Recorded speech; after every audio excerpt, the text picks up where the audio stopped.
Are you born to be wild? I think that in taking risks, you feel more alive.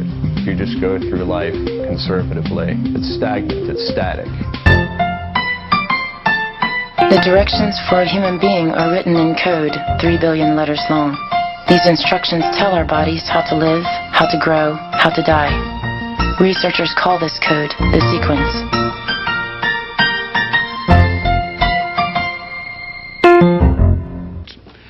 Some people like their kicks to be fast and frequent. They are the thrill seekers who are easily bored. Whether they get their jollies from drugs, sex, or extreme sports, the basic need is the same: excitement. But is this personality trait something we learn, or are its roots somewhere deeper in our genes? 1 or 0, they both have the same thing. 1 factorial is 1, 0 factorial is 0. So Meet there we go. Doug Oberle. By the way, if at any time you can't see the overhead... Born in Washington, D.C., Doug is a 32-year-old high school math teacher in Alexandria, Virginia. In on our own logic, getting to a terminating case and spiraling out. As careers go, this is pretty safe. Today's lesson. What I'd like to do today is spiral logic. Spiral logic is referred to as recursion. Outside the classroom, Oberle's favorite pastime gives new meaning to the term spiral logic. After a 40-hour work week teaching teenagers the finer points of math, he says goodbye to the grounded world and spends most of his weekends leaping out of airplanes with his buddies. I actually get more responsive shock from people learning that I'm a math teacher as opposed to a skydiver. I'm the black sheep in the family, referred to as the freak of the family. Doug favors free flying, a form of skydiving where the jumpers reach speeds in excess of 200 miles an hour as they head toward Earth, and he's jumped nearly 1,400 times. He is what you might call a risk taker, a thrill seeker. I feel like I belong in free fall. The sensation of free fall, that being cushioned by air, just the sensation of not having anything under you, just felt like a place where I belong.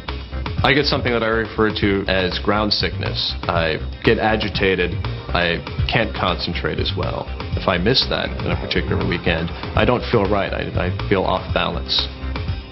What makes Doug so exhilarated by, even addicted to skydiving? The typical person is terrified by the idea of jumping out of planes or similar high-risk hobbies. There just might be a genetic explanation for folks like Doug. At least that's what this man is looking for. Risk takers happen to have... When they do this kind of risk-taking behavior, they feel normal. They feel like alive. They feel like you and I.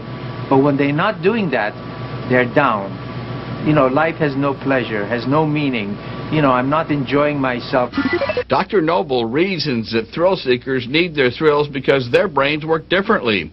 He's been researching how certain genetic mutations are related to the brain's use of a chemical called dopamine.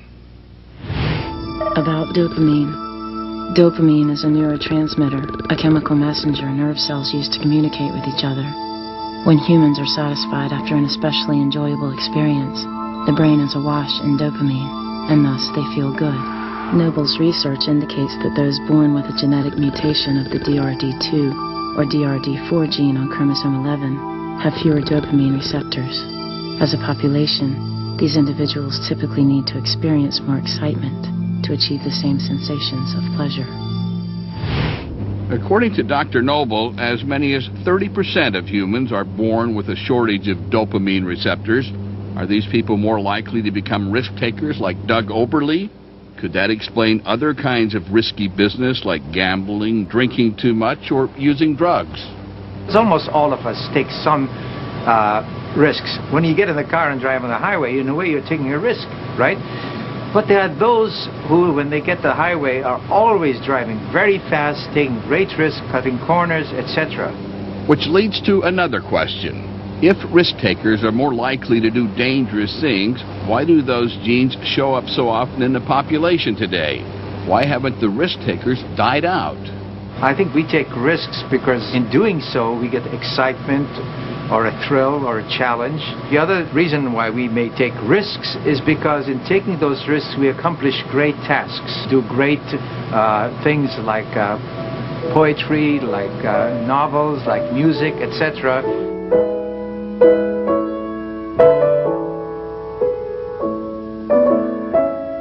Dr. Noble wants us to think of our genetic inheritance as just a part of what makes us what we are.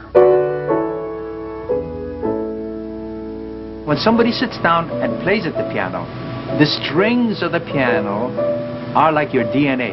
You can make the tone louder, you can make softer, smoother, etc. And you need the two to give you the balance of life.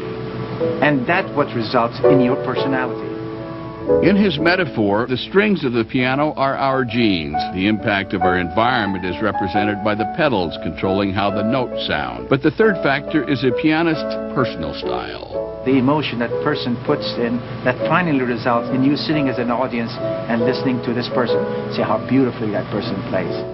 It's this concert of genes and environment that separates those who are elated by Mozart and those who go to greater lengths or heights to collect their thrills.